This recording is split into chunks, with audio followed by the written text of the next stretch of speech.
Hi guys, AdamTheOT back again with some more simple, fun and effective OT games that are perfect for the home, the clinic or the classroom.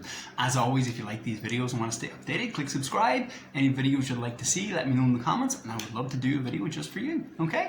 So today's is a bit of a special one because it's actually my birthday today. Yay, happy birthday to me. And it's also coming up St. Patrick's Day, and when I have any special occasions and sessions, I like to try and help my young people make a little something special. So using the same motor skills and dexterity and the same skills we're trying to develop, but at the same time they're creating something they can be proud of, they can give to their friend or their mom or their dad as a little keepsake, and it means something. And it's nice to see them kind of create something and see that kind of pride in their own achievements, and they're so much more motivated to do well. So that's what we're going to do today. We're going to make rainbows, hearts and shamrocks. So shamrocks are a perfect one for St. Patrick's Day. The hearts a lot of my guys make for Mother's Day or Valentine's, or just as a little gift to their moms, and then the rainbows are just a very cute little thing to make. These are very, very simple. You only need some paper, crayons, and a stapler. I haven't done stapler tasks before. I use staplers quite a lot because in this one with the stapler and crayon, it's a great way to use bilateral integration and fine motor skills, but also get a good bit of heavy, effortful work. We really need to use a bit of strength involved as well. And so without further ado, let's have a look at our rainbows, hearts and shamrocks. So guys, all of these little cutting projects, this is the rainbow one, for example. That's what it looks like when it's finished. It looks pretty complicated. It's so easy to make. I've made this with really young kids, and it all starts off with these guys. Paper strips. Now every OT room, after lots of scissor skill sessions, will end up with lots and lots of these. It's one of the first things you learn when the child's learning about scissors is they snip and then they cut lines, okay? So they're snipping the edge of the page like fringe, but then they're cutting straight lines, okay? So you tend to end up with lots of these guys. So at the beginning of this activity, I would do the exact same thing, okay? You can either mark a line on the page and ask the child to cut along the line. If it's a young child, using a very thick, big crayon or thick highlighter, and ask them to just cut a strip, cut, okay? Now, if they're an older child, cutting them this way along the page will make a smaller, more kind of detailed, more dexterous little heart or rainbow or shamrock. Cutting lengthways or wider will make a larger, and when it's larger, it's kind of easier to control. So a younger child, I'll cut this way. Older child, I'll cut this way. But ultimately, you're ending up with the same sort of thing. Lots and lots of these little strips. And this is all you need to do. Watch it. Okay, so you end up with these little strips. I'll do the shamrock one because it's nearly St. Patrick's Day. So you're going to take your little strips and then you're going to need some crayons. Now when I get any crayons, I'll do two things with them. Okay, so here's my lovely new crayons. I'll take the paper, so this is wax crayons, I'll take the paper off the sides, and I'll also do this with Shock's parents.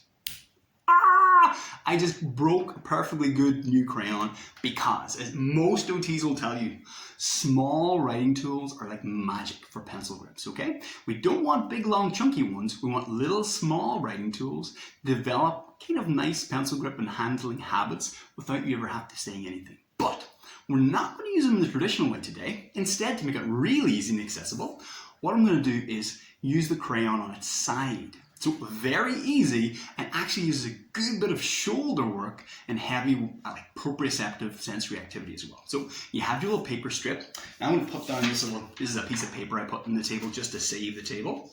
Also makes it easy for you to see the color. I'll use this whole little strip in place, use the side of the crayon, and any age of a child can do this, and use the side of the crayon. So keeping the page still with your finger, and using the side of the crayon, just a couple of strokes. Turn it round so you can color the part you were holding, and a couple of strokes. Same on the other side. So even coloring the strip. Now you can of course use colored paper if you want, but to be honest, why would you? Why would you take away one developmentally rich step, okay? So you end up with a little colored strip of paper. It takes 2 seconds. Take your second strip, okay? Take a lighter color green, snap. Oh, I can almost hear my wife, who loves stationery, like shuddering in the next room, of me breaking perfectly crayons. And color it in. Same on the other side. And color it in. Okay. If you're making the Shamrock version, you're going to need 3 light strips and 3 dark strips. Okay. Next step, you need 1 short and 1 long. I'm going to take my little light green strip. That's going to be the inside for me. And I'm going to cut it. Where's my scissors? I'm going to cut it about 2/3 of its length, okay? It doesn't have to be exact. In fact, I kind of like most of my stuff. That's why I don't generally mark out the lines. I like them a bit rough and ready and kind of organic looking. So about 2/3 of the way up, snip. And then so you have 1 shorter, 1 longer. Should look like that, okay? Then, I'll get some strips I made earlier. Zing! So these are some of the exact same. Now I'll take my template, my first one, and use it to cut my other 2 the same length. Snip. Again, doesn't have to be exact because they're not actually going to measure up against one another when it's made. It's okay for the leaves to look very slightly different. Perfect. So I have 3 long strips, 3 short strips. And here's how you make the little heart shape. Here comes the stapler part. You take each part and simply fold it in half. So you can see, ultimately, it looks like a complex thing, but each step is very accessible, very simple. So I literally just fold it in half, pinch, so we end up with this little folded piece of paper like that, okay? Do the same with the dark ones. And all I do then is I'm going to put the light color outside the dark color, like so. So the dark green's inside, light green outside, and to hold it in place, where's my stapler? Hold that thought. Oh, my stapler went for a little wander around the apartment there. Okay, so take my little stapler. I've got my little 2 pieces of paper, my 2 strips. Make sure they're darks inside the light. And holding them together, put 1 little staple at the very bottom. Crunch. Okay, so a little staple through the bottom. Then the last tricky part, it's still not very tricky. I'm going to fold the 2 light pieces down and hold at the bottom, like so. Now, importantly, you're not going to pinch them. I don't want to sort of fold them. I want to just gently bend them over. If you see that again, because it's the one place you can go wrong. You don't want to crease them. You just want to fold them over. So 2 hands working together and hold at the bottom. Now you can use a little clip or like a paper clip or a bulldog clip, crocodile clip, there to hold them if you want. For the rainbow ones, if you've got many strips, that can be easier, but it's actually a good challenge as well because sometimes you'll drop it because the crayons make them kind of waxy, but it's a good simple little challenge where you need nice careful modulation to hold them. Bring the green down and hold and hold. So you end up with 1 little green heart. And then put a staple through the bottom to hold it together. So each time you make one, you'll end up with a little fellow like this. All right? And then, as you imagine, a shamrock is simply 3 heart shapes.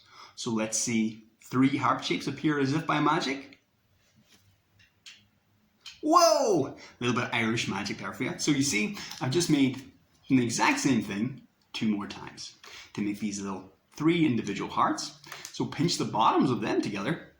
Ooh, or misses. Pinch the bottom and put 1 more staple through all 3 together. Boom!